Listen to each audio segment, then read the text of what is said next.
every night, missing your children.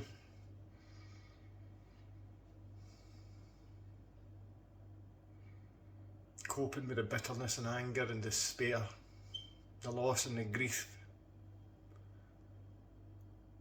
Yet none of it stops. It keeps ticking on.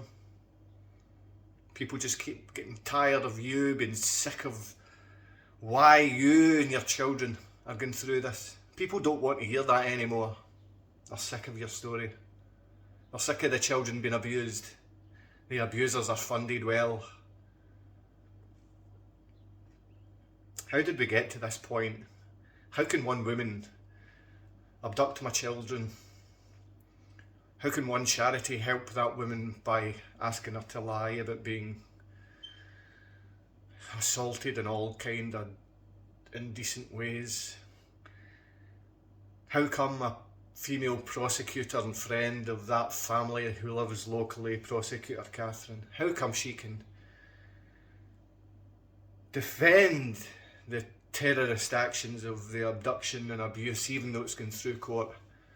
And after the terror my children and I have faced, when my ex starts the same nonsense and abuse and lies again, this terrorist prosecutor Catherine takes me off the street and throws me in a dungeon in Gorzów-Wielkopolski, as if I haven't suffered enough at the hands of prosecutors and women in Gorzów willing to abuse and assault fathers and children.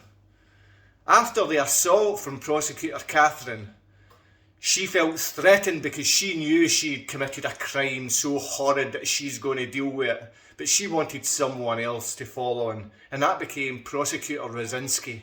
And Krzysztof Rosinski, he has used fierce fraud and abominable tactics to keep me separated from my children, but more so to criminalise me.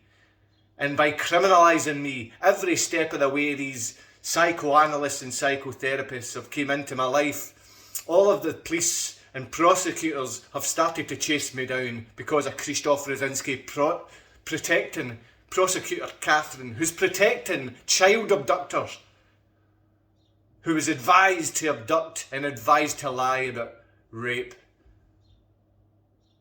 Now, is it right to keep me and my children separated? Can you see the storyline of how this has worked and the fascist system protecting the abuse of women and the abuse of children?